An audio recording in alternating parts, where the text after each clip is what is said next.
अस्सलाम वालेकुम नाज़रीन, ड्रामा सीरियल मीम से मोहब्बत की आने वाली एपिसोड बहुत धमाकेदार होने वाली है क्योंकि अब फाइनली मीम से मोहब्बत ड्रामे का वो सीन आ ही गया है जब शारिक की गैर मौजूदगी में सब घर वाले परेशान हैं और रोशी के दादा उसकी रुखसती के लिए बेहद परेशान हैं। अब आबिद साहब से वो बात करते हैं और वो फौरन से तलहा की तरफ देखकर सवाल करते हैं और तलहा भी मान जाता है। तो जैसा कि अब तक आपने ये देखा कि शारिक अरसलान अगवा हो चुका है और उसके अगवा के पीछे पक्का तलहा अहमद का ही हाथ है, इसीलिए तो वो इतना मुतमईन बैठा था।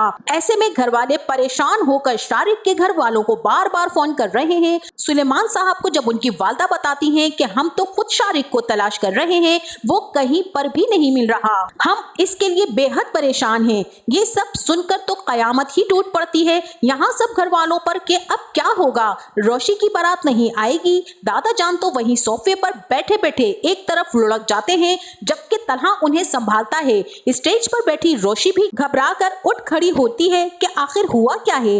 अब सब घर वाले दादाजी को लेकर अंदर कमरे में जाते हैं। मेहमानों से इस बात को छुपाया जाता है, इसीलिए अंदर इकट्ठे होकर सुलेमान साहब अपने वालिद को संभाल रहे हैं कि बाबा जान आप अपना ख्याल करें, जिस पर वो रोते हुए कहते हैं कि सुलेमान आज रोशी की शादी होनी चाहिए, वो रुखसत होकर अपने घर चली जानी चाहिए। सुलेमान साहब तो अपने वालिद देखकर परेशान हो जाते हैं और कहते हैं कि बाबा सब ठीक हो जाएगा, आप बस अपने आप को संभालिए। अब सामने ही घुटनों के बल बैठा तलहा अहमद भी उनके लिए परेशान हो रहा है।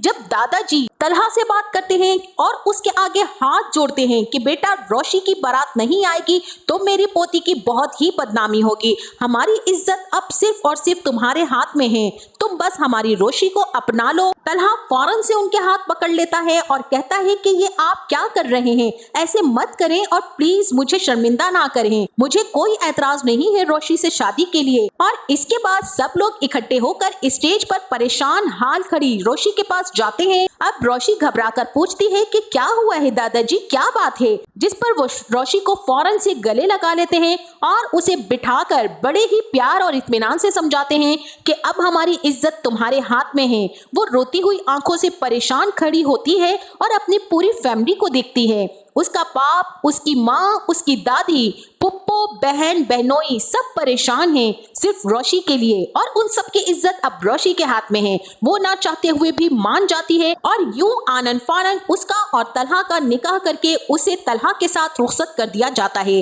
अब यहाँ पर रोशी ये सोचेगी कि तलहा अहमद ने मजबूरी में ये निकाह किया है, वो तो सबीका को पसंद करते हैं और उसी से शादी करने वाले थे। अभी तो रोशी को पता ही नहीं है कि सबीका का चैप्टर तो कब का क्लोज हो चुका है। फिलहाल तो वो कमरे में आकर गुस्से में अपना जेवर उतारकर नोच कर दुपट्टा फेंकेगी और तलहा अहमद तो खुश और मुतमईन है कि उसने रोशी को बचा लिया और शारिक अरसलान के चुंगन से। लेकिन आबिद साहब इस सारी सिचुएशन पर हैरान है कि आखिर ये सब हुआ क्या है और किया किसने है। तो नाज़रीन, आपका इस बारे में क्या ख्याल है, ये सारी चाल दादाजी की, तलहा की या रोशी की चलाई हुई है? हमें अपनी राय से इस बारे में जरूर आगाह कीजिएगा। जाते जाते वीडियो को लाइक और चैनल को सब्सक्राइब करना ना भूलिएगा। अपना बहुत सारा ख्याल रखिएगा। मिलते हैं नेक्स्ट वीडियो में, तब तक के लिए अल्लाह हाफिज।